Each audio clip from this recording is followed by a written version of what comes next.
Welcome to the STARS program, seniors taking active roles in society. And now, here's your host, ANITA FINLEY. I now have something that you're just going to love. And my guest is Bruce LINSER, and he is the manager of the Palm Beach Dramaworks, the Drama Workshop. And I'm very excited about talking with you, Bruce. Good morning. Good morning. It's nice to talk to you. Thanks for having me on. Oh, it's a pleasure. And of course, I believe we're going to be talking about Woody Guthrie, are we? We are indeed. Woody Guthrie's American so. Song. Right, that's right. This land is your land song. No kidding. That's right. Absolutely. So let's just get started with that. We know it's going to start, I think, somewhere in June? We start rehearsals June 19th. The show opens July 13th, Friday the 13th. And well, that's interesting. Friday the 13th. Okay. Well, it's a good thing I'm not superstitious. Right. So now you, how is all this decided to bring this back? Or not back? It's new, isn't it? It's not new, actually. It was developed in the late 80s, early 90s, and played around the country for a long time. And then sort of went underground for a little bit, like most shows do, with the market gets saturated with them, and then they pull them. And Bill was looking around for a musical because he usually does a musical in the summer. Bill Hayes, the artistic director at Palm Beach Dramaworks, and came across this, and it's just so timely and fits in perfectly with where we are in the world today that he decided that this was the one he really wanted to pursue. So. And where did he find you? Well, I am the manager of the Drama Workshop at Palm Beach Dramaworks, and that is the wing of developing new plays. So we're constantly looking for new work, trying to develop plays into world premieres on our stage that then have a life to go on elsewhere. And that's my position there. But I've known Bill for a long time. I did Berlin to Broadway there. Oh, my gosh, I'd have to think about the year. Probably 2005, I think, was the first time I worked at Dramaworks as an actor. Oh, and that little small theater that I used to go to, right? Small theater on Banyan, yes. Right. Yeah, so we've been affiliated for a long time. And he knows that I love to direct musicals, and I love musicals that have a story. And so this seemed to be a good fit. Oh, yes, this is a big story. So why don't you just share with us what our audience is going to see? Well, the show is really interesting in its construction. It uses all of Woody's words. Everything in it, probably about 99% of it, is Woody's words, either from his writings, his journals, the books that he published, and then, of course, his lyrics and his songs. And what Peter Glazer and Jeff Waxman, the guys that put it together, have done is create sort of a landscape of America. Using all of Woody's words. The great thing about Woody Guthrie is that he never really took a lot of credit for what he did himself. He was known for saying, I took all of my stories from the people that I met. So he was really inspired by two things, the land, the country that he lived in, and the people that sort of made it run, made it happen, made it work. And that was everybody, across the gamut. And so that's sort of what this show is. It roughly tells the story of Woody's life, and three guys at various stages of his life portray him in the show. But even the female characters take on Woody's words as their own, because again, he said that all of his words and all of his music were inspired by the people that he met. And so it's a really interesting piece, is that you get this great history of America. You get this sort of history of Woody Guthrie, the man and the artist. And you get all of this amazing material about people working together and understanding each other and connecting and reaching out and taking each other in. And I think that's a really important lesson and message for today, where we are right now. Oh, I was just going to say that. Boy, do we need this. Mm-hmm. This is great. Yes, Now, it's very, very timely and sort of amazing that some of the issues that they were dealing with back in the Great Depression, right. back in World War II era, we're still grappling with today. Yeah, and of course, I think in terms of his time, though, now we have this marijuana that's really coming back strong Yeah, yes, indeed. from the time we have. But it's funny. People like that really were politicians in their own right, weren't they? Oh, absolutely. He was a social commentator. As a matter of fact, he says at some point in the play, he takes all of this stuff that people are talking about, everybody's relating to, and puts it into the public forum in ways that people couldn't. He had a platform, and he used that to really sort of say what was wrong with America as well as what was right. But mostly, what needed to be fixed, what needed to be changed, and how we thought we could do it. So, in essence, he was a poet. When I think about that, because, of course, he was musical, and I wanted to ask about that, but people like him and others, they're really poets, and they go around and they get their material from the people. Absolutely, absolutely. And he says that. He said he's been called a poet, he's been called a songwriter. He talks about, not really being any better or any worse than anybody else that he met. He just happened to have this platform that he could use to put the information out there. And actually, if you listen, because I've been listening to a lot of Woody Guthrie recordings, he wasn't the greatest singer. He wasn't the greatest musician. But, man, he put it all together in such a way that was really powerful and really important. And, at this point, I just have to tell our listeners, you hear birds, and those are not birds in your head. There are actually birds in Bruce's backyard. Are they in cages or are they loose? Oh, no, they're loose. So, we have this family of warblers, I think, that live in one of our bushes. And, wow. And they sing every morning. It's incredible, yes. Isn't that lovely? I mean, I'm enjoying this, but, it's funny. I have a massage therapist, and she has various recordings she brings while she does her massage, and sometimes they're birds. And the Yes. little... Yeah, these are beautiful. I love the songs of these guys. This is gorgeous. You are so lucky. Do you have a bird feeder out there? We don't. No, we actually should. We should help them They're out. there without a bird feeder? They're there without a bird feeder. Yeah, they just live here. They've lived here as long as we have. So, well, that's lovely. Probably longer. That's really wonderful. Sorry. But again, going. No, that's fine. I love it. But going back to Woody Guthrie, I think part of the reason that I like sitting out here and being with the land is I can relate to that. Yeah. How nature affects us, and how being able to breathe air and hear birds and see trees and greenery and all of that stuff, that really inspired Woody in a lot of ways to write what he wrote. So. And while he was then living, he did know he was famous. I mean, that wasn't after he did realize that what he was doing was important, didn't he? Oh, absolutely, yes. And he was grateful for it. And he worked with Ash Records, and that was sort of his big, kind of put him on the map. And as Moses Ash did for a lot of singers at that time, songwriters, and so he was very grateful for it. But he was also very restless. That was one of the other things that drove him. He constantly needed to be out there on the move and meeting people, and going to the strikes and going to the workers' meets and getting himself out there, because that was such an inspiration, for him. And so that was also part of his downfall. It was what created and inspired his art. But he also had 3 wives, and had, I have to stop and count now, 4, 7, I think 8 kids. So he was a little bit of a restless wanderer as well. And he talks about that in his writings and in this play of what is this thing that drives me. In spite of all of the success that he had in New York with Ash Records, he never really stayed in one place very long, because he always had this wanderlust to get out there and experience more.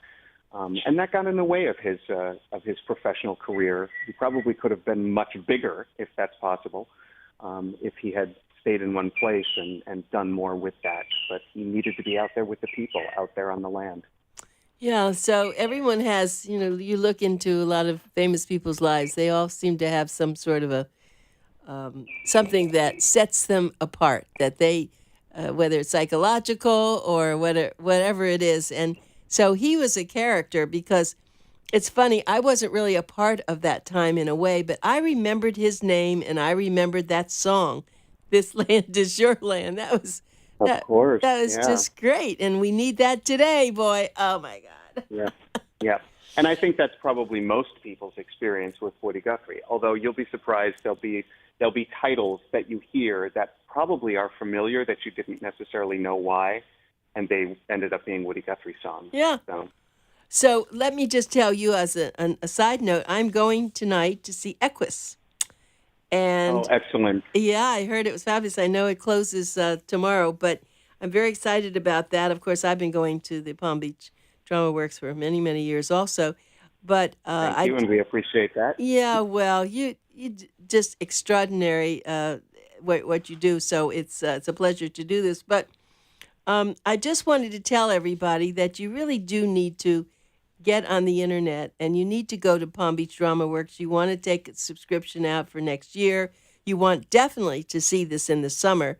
And I'm just going to give you some information, the way that you can actually call them so that you can get their, you know how to do this. Their phone number, and let me just say this. I'll give you their phone number, then I'll tell you something. It's 561-514-4042. Again, 561-514-4042 to call for their next year's subscription. They do fantastic work. And they are located downtown, right by the fountain. It's 201 Clematis Street. And you can get on the web, of course, and buy your tickets that way. And that's palmbeachdramaworks.org, correct? Is that right? Absolutely. You got it all correct. I did good. So good. That's great. Okay, so now... You're hired. Thank you. I know I'm hired, right. So let's just go back over the what's happening in this. How many actors did you say? You said 3 playing him, and then... Yep, so we have 5 actor musicians and 3 band members, and we are incredibly lucky with the people that we got. All of our actor musicians play multiple instruments, bluegrass instruments, so guitars, banjos, mandolins,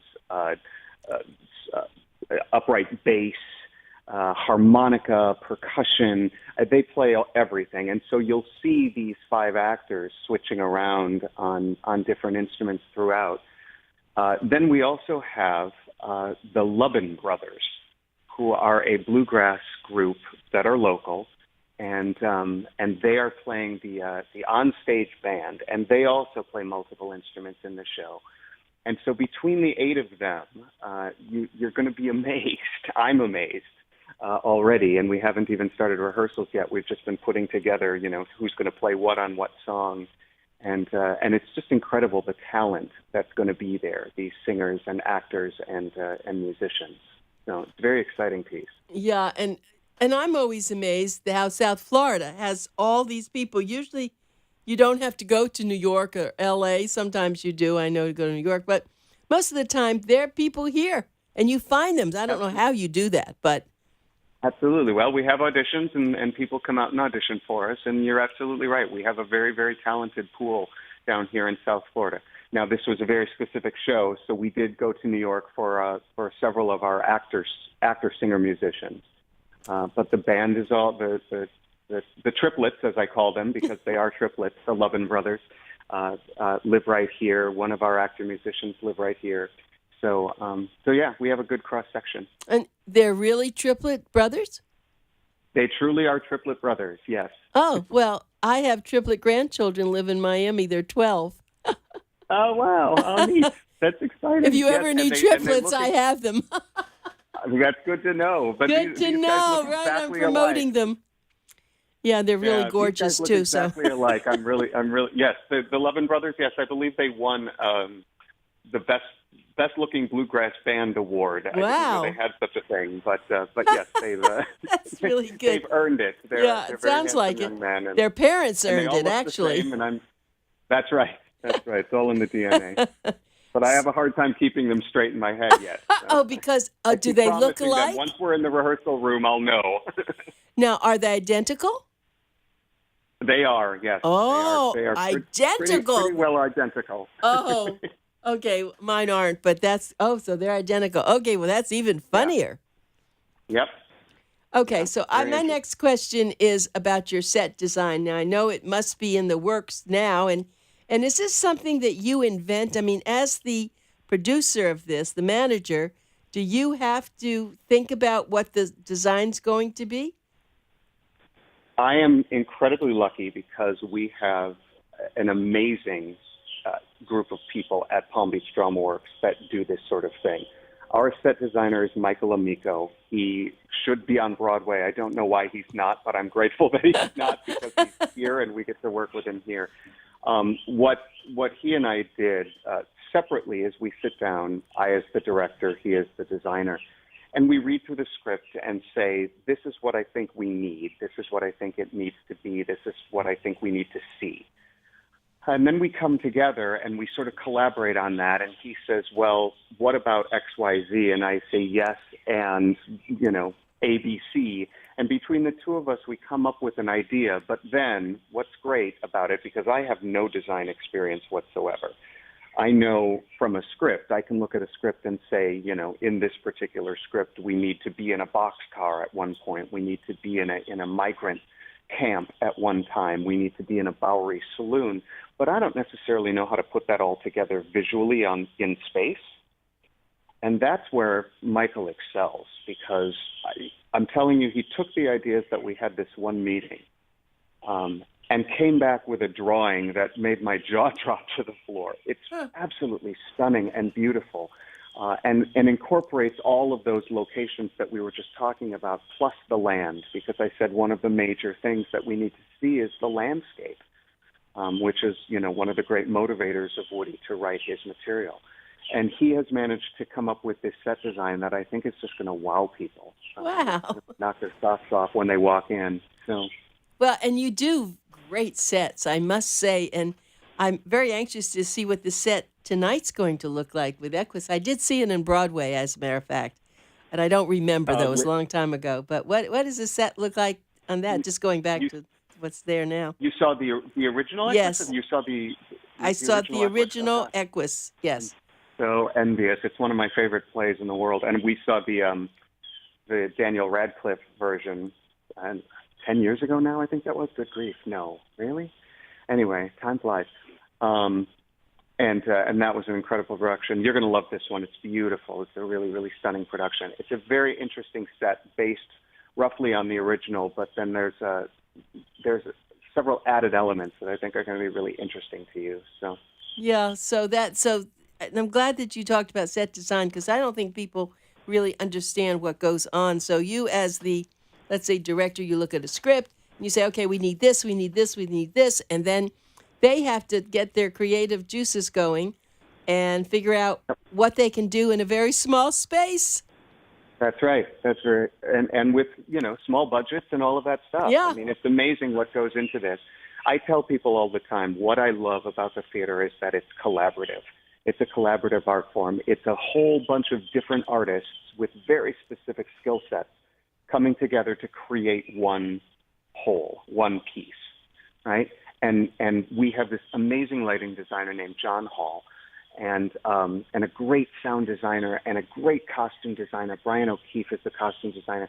And all of these people come together and read this script and say, this is what I see, this is what I see, this is what I see. And it's my job as the director to bring us all together on the same page and make sure that we're all telling the same story, that we're all supporting the material in the same way.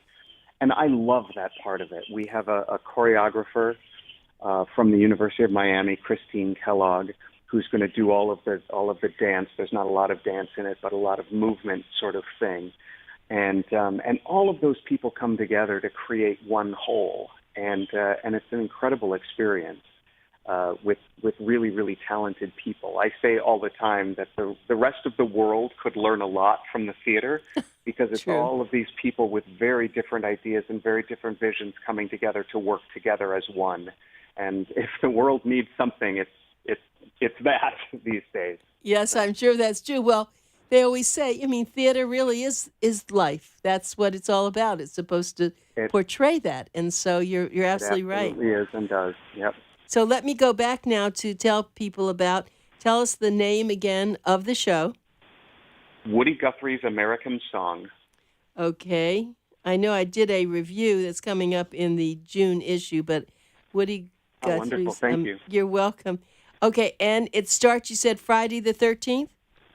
June the 13th? July 13th. I'm sorry, Nope, July 13th. July 13th. Yep. I'm pushing you. Oh, that's right. No. Yeah, we're not ready yet.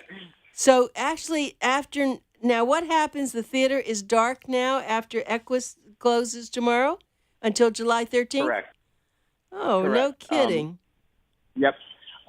So we go into, and when we say dark, it's just that there isn't anything going on Yes. the main stage. Right. But the theater is very, very busy, of course, getting ready for the summer musical, getting ready Yes. for next season. Of There's course. a whole lot of activity. Part of what I do as the manager of the Drama Workshop, we're going to have a new play festival in September, the end of September, where we're going to do staged readings of 5 brand new plays. So we'll be busy getting that ready. There's a lot going on as we prepare for this. I don't know if I'm sure that I have seen you. I just, from your name, I can't quite picture you. But actually, that theater, and you probably know, the Florida Repertory Theater was there long before Yep. the PUM, and I was chairman of the board for 7 years.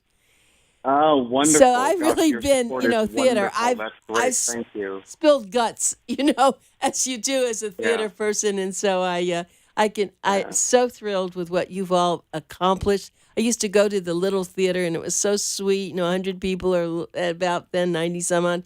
And it was so fabulous. And then when you decided, that theater now was open and you went and took it on, I was so praying that you were going to make it there because you're so talented. And people have no idea how much work, how much money it takes. So I always suggest that people donate. You can buy your tickets, but donate. Keep the theater live. Keep it going, because if you sit in front of a TV set and you enjoy something, if you go to the theater, it's like 5,000 times better, because everyone says, how do they remember all those lines? That's always, and that's important. So how do people remember the lines? Well, to me, it's always about the story, right? If you memorize, and I also teach. I'm a professor at FAU and Lynn universities right now, and I teach acting and musical theater and directing. And I always tell my acting students, if you're trying to memorize the lines, you're never going to do it. If you're trying to memorize the story and connect those lines to what the story is and the why behind what you're saying, you'll never forget them. And so I think that's the most important thing. We're not trying to memorize lines. It's not about memorizing lines. It's about really connecting to character and relationship and the story that they're telling and the thing that they're trying to accomplish. And if you do all of those things, then memorizing lines is the easy part. That's interesting. Bruce, I would absolutely love for you to write down what you just said. It probably would be 4 lines. And I would incorporate that somehow in something that I do in the magazine, Boomer Times, because that really is what people always say. And that's the first time that I've heard that explained that way. Oh, yeah, I'd love to write it down for you. You write it down, and I will quote you and put it in the next time that we do, I guess when we're getting ready to do the next show, the Woody Guthrie show. That was beautiful, because sometimes, the soliloquies are the things that people stand there and talk and say, there's no way that they could remember all that. But I see what you're saying. Yeah, it makes sense to understand what it is, and it's as though you're talking to someone. But now that explains why sometimes an actor may change the words as he's speaking, because it just doesn't feel right otherwise. Right. Well, we're not really technically allowed to change the I words, know. right? Our job is to tell that story, but it's not unlike Right. us as human beings, right? Right. You have stories that you tell about your own life, and if you were to write them down the way that you say them, chances are they're pretty darn close every time you tell them. When you have a new audience, you tell them the same way. It's the same type of thing here. It's just that these actors are taking on somebody else's story as their own, which is what acting is. So, Well, the other thing too that I always remark about that when somebody does forget their lines or just doesn't work, there's always someone in there to pick them up and get them going.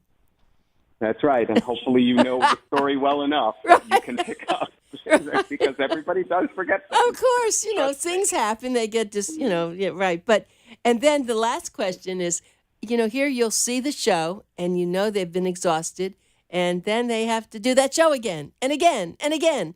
And you wonder, but I guess what you're saying is every time they do it, they're back in the heads of the people in, who they're representing. That's right. And that's what I love about the theater. You touched on this a little bit earlier. It's live, which means you have to be present, right? You can't go on an autopilot type of situation. The difference between movies, and I love going to the movies, but there's nothing truly organic about the movies because it's all done in post-production. It's all cut and spliced together. So the joke is, and I don't necessarily agree with this, but the joke is that anybody can act on film because all you have to do is get one good take, and you can put together a million one good takes and have a really good movie. And that's not really true. There's definitely a technique to movie acting as well, but you don't get that opportunity. You don't get to do that in live theater because once the show has started, it's like a train moving and you can't stop it. So you have to be in that present moment, and that's the other part about live theater that's so thrilling and exhilarating and exciting to watch and be a part of. So. It's funny. I have never spoken to you before with all this time that I've had Bill on the show and all. I love the way you speak, and you're so articulate, and you make things so clear. So I'm going to have you come on again. I would love to come on again. Thank you so much. It's been great. Yeah, Bruce, thank you so much, too. And have a good show, and I'll be there as soon as you get it going. I appreciate it. We'll look forward to it. All right, I would just tell everybody one more time, just take this number down, 561-514-4042, and make sure you get your subscriptions for the next year. Actually, a lot of them are sold out. You really ought to do that quickly, and then go to their website if you want more information, palmbeachdramaworks.org. And they do have Equus is running today, Saturday. It is running tonight and tomorrow. They have a matinee. So if you want to go see it, make that phone call. Thank you, Bruce. All right. Thank you. Bye. Take care.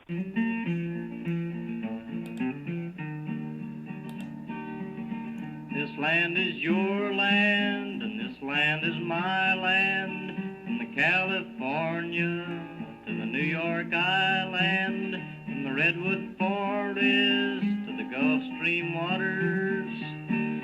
This land was made for you and me.